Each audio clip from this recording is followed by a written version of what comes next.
Hello बच्चों, आज हम पढ़ेंगे अशोक एक अनोखा सम्राट जिसने युद्ध का त्याग किया। और ये लेक्चर 7 होगा, यानी 7वां लेक्चर है ये क्लास 6 एनसीईआरटी हिस्ट्री। ये जो एनसीईआरटी सीरीज चल रही है इसे आप रेगुलर बेसिस पे देखें तो आपकी चीज़ें क्लियर होती चलेंगी। और 15 मिनट का ऑलमोस्ट वीडियो होता है अराउंड, तो आप इसे लगा के सुन भी सकते हैं ऑडियो मोड पे।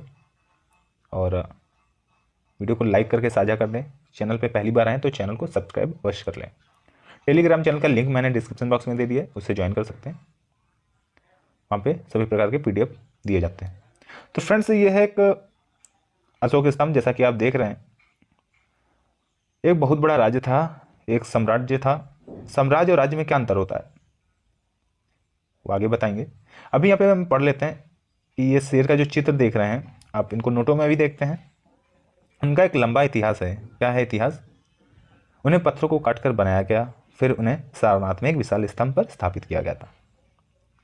इतिहास में महानतम राजाओं में से एक था अशोक। निर्देश पर इसके जैसे कई स्तंभों और पत्थरों का यानी पत्थरों पर अभिलेख उत्कीर्ण किए गए हैं। इसके पहले कि हम यह जाने कि अभिलेखों में क्या लिखा है, यह समझने की कोशिश करें कि उनके राज्य को साम्राज्य क्यों कहा जाता है। तो भाई, राज्य एक होता है और साम्राज्य में कई राज्य आते हैं। तो अशोक का जो शासन था कई राज्यों में था, इसलिए साम्राज्य बोला जाता है। अशोक जिस साम्राज्य पर शासन करते थे उसकी स्थापना उनके दादा चंद्रगुप्त मौर्य यानी कि चंद्रगुप्त मौर्य, और उसके बाद जो आते हैं बिंदुसार यानी चंद्रगुप्त मौर्य के लड़के, फिर उसके बाद यानी बिंदुसार के लड़के अशोक थे। चंद्रगुप्त मौर्य ने लगभग 2300 साल पहले की थी इसकी साम्राज्य की स्थापना, यानी कि मौर्य साम्राज्य की स्थापना चंद्रगुप्त ने की थी। अब बात आती है चाणक्य, जो कि एक बुद्धिमान व्यक्ति बताया जाता है। चंद्रगुप्त की सहायता की। चाणक्य के कई विचार हमें अर्थशास्त्र यानी कि जो अर्थशास्त्र पुस्तक है किसके द्वारा लिखी गई? चाणक्य कह सकते हैं या कौटिल्य कह सकते हैं। तो बच्चों, यहां से आपको एक क्वेश्चन देखने को मिल जाता है कि अर्थशास्त्र नामक किताब किसने लिखी? चाणक्य ने। वंश की बात आती है जब जब एक ही परिवार के कई सदस्य एक के बाद एक राजा बनते हैं तो उसे एक ही वंश कहा जाता है। जैसा कि आप यानी कि कांग्रेस में मौर्य वंश में 3 महत्वपूर्ण राजा हुए, चंद्रगुप्त, उसका बेटा बिंदुसार, बिंदुसार का पुत्र अशोक, जैसा कि मैंने आपको अभी बताया। और यहाँ पे एक इमेज दिखाऊंगा, यानी कि मानचित्र है, उसमें बहुत सी चीज़ें आपको बताऊंगा। जिन जगहों पर अशोक के शिलालेख मिले हैं उन्हें लाल बिंदु से दिखाया गया है। यहाँ पे देख सकते हैं कहाँ कहाँ पे। मस्की अभिलेख आपको पता होगा, मस्की हो गया, लंपक अभिलेख, कांधार, ये रागुड्डी, ब्रह्मगिरी, सन्नाती, सोपारा, गिरनार जो कि गुजरात में है। और यहाँ पे कुछ बात कर लेते हैं। महत्वपूर्ण जो नगर थे 3 ही थे, जैसे कि तक्षशिला आप देख रहे हैं यहाँ पे। तक्षशिला जो कि है ये उत्तर, हो गया पश्चिम, यानी कि तक्षशिला यहाँ पे था। तो ये ईरान जाने का एक ये सीमा थी, मध्य एशिया जाने की। और जो उज्जैन था ये यानी कि दक्षिण भारत और उत्तर भारत जाने की सीमा बनाता था। पाटलिपुत्र बिहार, वर्तमान में जो बिहार है वहाँ पे था। ये अभी आपको बता देता हूँ। और यहाँ पे जो इनके शिलालेख मिले हैं, मनसेहरा जो कि गजरीत यहाँ पे आपको मिलेगा पाकिस्तान में, मनसेहरा। शहबाज गढ़ी पाकिस्तान में है। लंपक और कंधार आपको ये मिलेंगे अफगानिस्तान में। रमपुरवा नेपाल के समीप है। लुम्बिनी नेपाल। सारनाथ उत्तर प्रदेश। कौशाम्बी उत्तर प्रदेश। इलाहाबाद उत्तर प्रदेश। ये 3 अभिलेख उत्तर प्रदेश से। मेरठ भी उत्तर प्रदेश से है 4। कलसी, टोपरा, बहापुर दिल्ली। यानी एक इनकी सूची बना के मैं आपको अलग से दे दूंगा सेपरेट वीडियो, जिससे आप इजिली उन्हें समझ पाएँ कौन से अभिलेख कहाँ पे हैं, उनकी लोकेशन क्या है और किस अभिलेख से क्या चीज़ें निकल के आई सामने। और फ्रेंड्स, जौगढ़ आपको पता होना चाहिए, ये कलिंग यानी कि उड़ीसा के समीप है। दौली यहाँ पे देख सकते हैं, ये उड़ीसा के समीप है ये सभी। और ये सांची आप मुझे कमेंट बॉक्स में कमेंट करके बताएं। भोपाल में है। भोपाल से लगभग 49 किलोमीटर 50 किलोमीटर दूर पे सांची स्तूप पड़ता है। रायसेन जिला है। तो साम्राज्य में बहुत से नगर थे जिनको मैंने आपको बताया। इनमें साम्राज्य की राजधानी पाटलिपुत्र, उज्जैन और तक्षशिला नगर ये प्रमुख नगर थे। तक्षशिला उत्तर पश्चिम और मध्य एशिया के लिए जाने के मार्ग थे। दूसरी तरफ उज्जैन उत्तरी भारत से दक्षिणी भारत जाने वाले रास्ते में पड़ता था। शायद नगरों में व्यापारी, सरकारी अधिकारी और शिल्पकार रहा करते थे। साम्राज्य के बहुत बड़े क्षेत्रों में किसानों, पशुपालकों के गांव बसे हुए थे। मध्य भारत जैसे इलाकों में ज्यादातर हिस्सा जंगलों से भरा हुआ था। वहां पर लोग फल फूल का संग्रहण और जानवरों का शिकार करके जीविका चलाते थे। साम्राज्य के अलग अलग इलाकों में लोग भिन्न भिन्न तरह के खाना, यानी कि जैसे ही आगे बढ़ेंगे, जैसे आज के भारत में भी देख सकते हैं कि उत्तर प्रदेश का खाना और पहनना अलग है। जैसे ही आगे बढ़ेंगे बिहार में, वहाँ पे अलग हो जाती है, महाराष्ट्र का अलग है, दिल्ली का पहनावा खाना अलग है, पंजाब का अलग है, कश्मीर का अलग। तो उसी तरह उस समय भी ये चीज़ें अलग थी, भाषाएं अलग अलग बोली जाती थी। वे लोग शायद अलग अलग प्रकार का भोजन करते थे, यहाँ तक कि अलग अलग किस्म के पोशाक भी पहनते थे। राज्य साम्राज्य से कैसे भिन्न है? मैंने आपको बताया, चूंकि साम्राज्य राज्यों से बड़े होते थे, क्योंकि एक साम्राज्य में कई राज्य आते थे, उनकी रक्षा के लिए बड़ी सेनाओं की जरूरत होती थी, इसलिए सम्राटों को राजाओं की तुलना में ज्यादा संसाधनों की जरूरत होती थी। बच्चों, इसी कारण उन्हें बड़ी संख्या में कार्य इकट्ठा करने वाले अधिकारियों की जरूरत होती थी। साम्राज्य का प्रशासन बात की जाए, चूंकि मौर्य साम्राज्य बहुत बड़ा था, इसलिए अलग अलग हिस्सों पर अलग अलग ढंग से शासन किया जाता था। पाटलिपुत्र और उनके आसपास के इलाकों पर सम्राट का सीधा नियंत्रण था, यानी कि बिहार में। इसका मतलब यह हुआ कि इलाके में गांव और शहरों के किसानों, पशुपालकों, शिल्पकारों, व्यापारियों से कर इकट्ठा करने के लिए राजा अधिकारियों की नियुक्ति करता था। जो राजा के आदेशों का उल्लंघन करते थे, अधिकारियों ने सजा भी देते थे। इनमें से कई अधिकारियों के वेतन भी दिए जाते थे। संदेशवाहक एक जगह से दूसरी जगह घूमते रहते थे, और जो राजा के जासूस थे, अधिकारियों के कार्यकलाप पर नजर रखते थे। जासूस का कार्य यही होता था। संदेशवाहक विचरण करते थे, इधर उधर से संदेश ले जाते थे। इन सब के ऊपर सम्राट था, जो राज परिवार और वरिष्ठ मंत्रियों की सहायता से सब पर नियंत्रण रखता था। मौर्य साम्राज्य के भीतर कई छोटे क्षेत्र प्रांत थे। इन पर तक्षशिला, उज्जैन जैसी प्रांतीय राजधानियों से शासन किया जाता था। यानी दो थे क्षेत्रीय प्रांतीय राजधानियां, जो थी तक्षशिला और उज्जैन। कुछ हद तक पाटलिपुत्र से इन क्षेत्रों पर नियंत्रण रखा जाता था। अक्सर राजकुमारों को वहां का राज्यपाल बना दिया जाता था। ये क्वेश्चन पूछा जा सकता है कि राजकुमारों को क्या बनाया जाता था नियंत्रण रखने के लिए? गवर्नर राज्यपाल बना। कमेंट बॉक्स में कमेंट करके बताएं उत्तर प्रदेश के राज्यपाल कौन है। और आप मुझे कमेंट बॉक्स में कमेंट करके बताएं, क्या विभिन्न राज्यों के राज्यपाल, मुख्यमंत्री और उनकी राजधानी आपको सेपरेट वीडियो में बना के दूं? यदि आपको जरूरत हो तो उसका सेपरेट वीडियो बना दूं। कुछ हद तक पाटलिपुत्र से इन क्षेत्रों पर नियंत्रण किया जाता था, लेकिन ऐसा लगता था कि इन जगहों पर स्थानीय परंपराओं और नियमों को ही माना जाता था। प्रादेशिक केंद्रों के बीच विस्तृत क्षेत्र थे। इनके इलाकों में मौर्य शासक सिर्फ मार्गों और नदियों पर नियंत्रण रखने की कोशिश करते थे। आवागमन के लिए महत्वपूर्ण थे।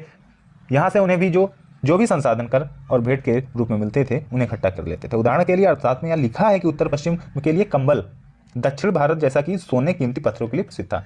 यहाँ से क्वेश्चन बनते हैं कि उत्तर पश्चिम यानी कि मौर्य साम्राज्य में उत्तर पश्चिम किस लिए प्रसिद्ध था? तो कंबल के लिए। दक्षिण भारत में सोने, कीमती पत्थर के लिए प्रसिद्ध था। संभव है कि संसाधन नजराने के रूप में इकट्ठे किए जाते हैं। अब नजराना क्या है? देखिए, कर की तरह ही ये होता है नजराना, परंतु ये अनियमित होता है। जहाँ कर नियमित ढंग से इकट्ठे किए जाते हैं, नजराना अनियमित रूप से जब भी संभव हो इकट्ठा किया जाता था। ऐसे नजराने विविध पदार्थों के रूप में प्राय ऐसे लोगों के लिए जाते थे जो स्वेच्छा से इसे देते थे। राजधानी में सम्राट यानी मेगास्थनीज चंद्रगुप्त के दरबार में पश्चिम एशिया यानी सेल्यूकस निकेटर का राजदूत कौन था? चंद्रगुप्त के दरबार में कौन आए थे? मेगास्थनीज। मेगास्थनीज डायरेक्ट क्वेश्चन पूछा जाता है कि मेगास्थनीज किसके दरबार में आए थे? चंद्रगुप्त मौर्य के दरबार में। यहाँ हम उनके विवरण का एक अंश देखते हैं। सम्राट का जनता के सामने आने के अवसरों पर शोभा यात्रा, यानी जो मेगास्थनीज वर्णन कर रहे हैं, जिन्होंने देखा सब कुछ, सेल्यूकस निकेटर को क्या बताया कि यहाँ जब जनता के सामने आने के अवसरों पर शोभा यात्रा निकाले जाते हैं, उन्हें एक सोने की पालकी में लाया जाता है। सम्राट के बारे में बता रहे हैं। उनके अंगरक्षक सोने चांदी का अलंकरण हाथियों पर सवार रहते हैं। कुछ अंगरक्षक पेड़ों को लेकर चलते हैं।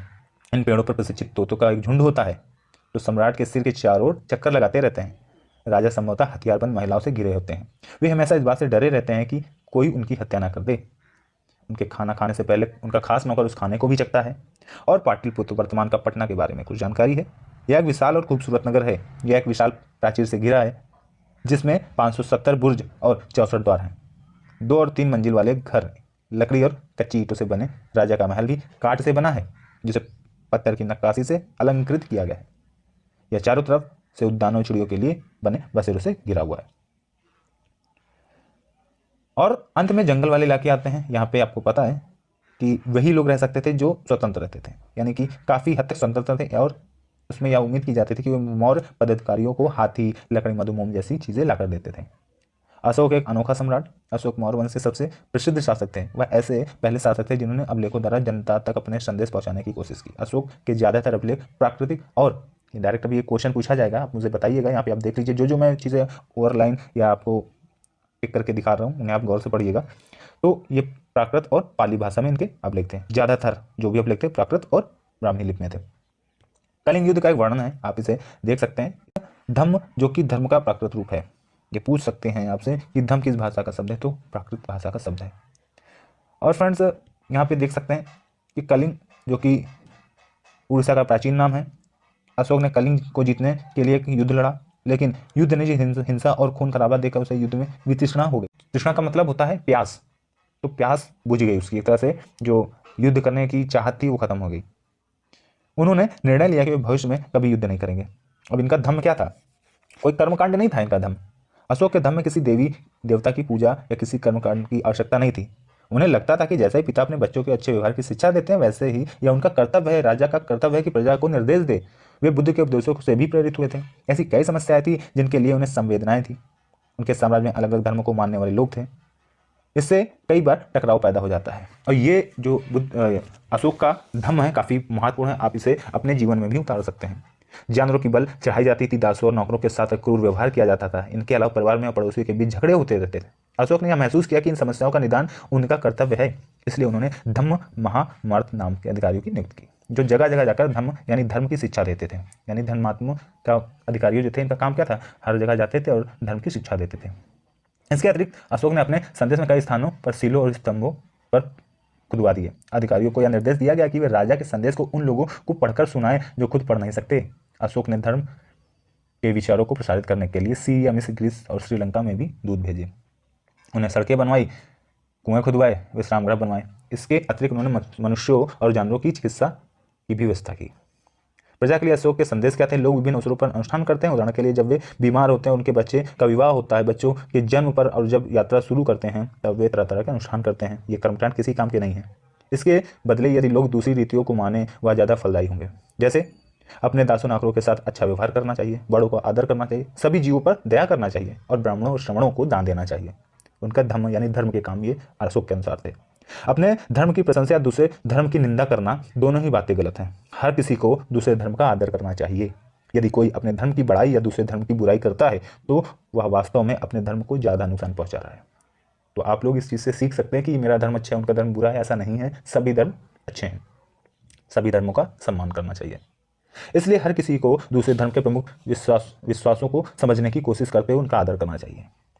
और इसी बात पे प्रधानमंत्री, जो कि पहले भारत के प्रधानमंत्री महोदय थे, पंडित जवाहरलाल नेहरू ने लिखा, ये कोटेशन भी आ सकता है, उनके धर्मदेश आज भी हमसे एक ऐसी भाषा में बात करते हैं, यानी अशोक के, उन्हें हम समझ सकते हैं और जिनसे हम बहुत कुछ सीख सकते हैं। अशोक ने धर्म के विचारों को दूर दूर तक फैलाने के लिए उन बातों को बताया जो आपके अनुसार आज भी प्रासंगिक है। अशोक के संदेश के उन हिस्सों को बताओ जो आज भी प्रासंगिक हैं। अब यहाँ पर ब्राह्मी लिपि है और देवनागरी लिपि है, बंगला, मलयालम, तमिल के कुछ अक्षर दिए गए हैं, यहाँ पे आप देख सकते हैं। यानी देवनागरी लिपि में ऐसे लिखा जाता है और ब्राह्मी लिपि जो चलती थी उल्टा के लिखा जाता है। बंगला यहाँ लिखा जाता था, मलयालम में ऐसे यहाँ लिखा जाता है और तमिल में ऐसे। आगे फ्रेंड्स देख सकते हैं कैनत्र में मौर्य साम्राज्य उभरने से थोड़ा पहले 2400 वर्ष पहले, इधर तो मौर्य साम्राज्य था 2300 साल में स्थापना हुई, उधर चीन में सम्राटों ने चीन की दीवार निर्माण शुरू कर दिया। अब सोच सकते हैं 64 किलोमीटर लंबी यह दीवार थी और 2000 वर्ष लगे इसे बनाने में, जो कि आज भी 7 वंडर्स में शामिल किया गया इसे, यूनेस्को के साइड में भी ये है। इस दीवार को बनाने के लिए हजारों लोग काम किए और 100-200 मीटर पर एक निगरानी के लिए यहाँ बुर्ज भी बनाए गए। तो यहाँ पे फ्रेंड्स उपयोगी शब्द क्या है? साम्राज्य, राजधानी, अधिकारी, संदेशवाहक, प्रांत, धम्म, यहाँ पे पढ़ लिया मैंने। जहाँ पर सम्राटों का सीधा शासन था वहाँ पर अधिकारी सीधा कर वसूलते थे। राजकुमारों को अक्सर प्रांतों में गवर्नर, राज्यपाल के रूप में भेजा जाता था, ये आ सकता है। मौर्य शासक आवागमन के लिए क्या प्रयोग करते थे, आप मुझे बताएं कमेंट बॉक्स में। प्रदेशों में रहने वाले लोग मौर्य अधिकारियों को क्या देते थे, आप मुझे बताएं कमेंट बॉक्स में। अब यहाँ पे सही और गलत का चयन करें। उत्तर पश्चिम की तरफ, यानी जो उज्जैन की तरफ आवागमन के रास्ता पर पड़ता था, क्या है? उज्जैन उत्तर पश्चिम, जो कि क्या है? गलत है, क्योंकि जो उत्तर पश्चिम, ये तो भाई दक्षिण भारत और उत्तर भारत के सीमा बनाता था, और जो तक्षशिला है वह उत्तर पश्चिम की तरफ आवागमन का मार्ग पर था। आधुनिक पाकिस्तान, अफगानिस्तान के इलाके मौर्य राज्य के अंदर आते थे, आते थे। चंद्रगुप्त के विचार अर्थशास्त्र में लिखे गए, गलत। अर्थशास्त्र चाणक्य के द्वारा लिखा गया। कलिंग बंगाल का प्राचीन नाम था, बिल्कुल गलत है, क्योंकि उड़ीसा का कलिंग नाम था प्राचीन। अशोक के ज़्यादातर अभिलेख ब्राह्मी लिपि में है, प्राकृत और ब्राह्मी लिपि दोनों में है। मौर्य साम्राज्य की शुरुआत 2300 साल पहले हुई। तो फ्रेंड्स वीडियो कैसा लगा आप मुझे कमेंट बॉक्स में कमेंट करके बताएं। और भी जानकारी की आप मुझसे जुड़ें, वीडियो को लाइक करके साझा कर दें, चैनल को सब्सक्राइब करना ना भूलें, टेलीग्राम चैनल से जुड़ जाएं। और किसी भी वीडियो को चाहिए, आप प्राप्त करना चाहते हैं किसी भी विषय पे, आप मुझे कमेंट बॉक्स में कमेंट करके सजेस्ट कर सकते हैं कि इस वीडियो पे आपको वीडियो चाहिए। Thanks for watching. जय हिंद।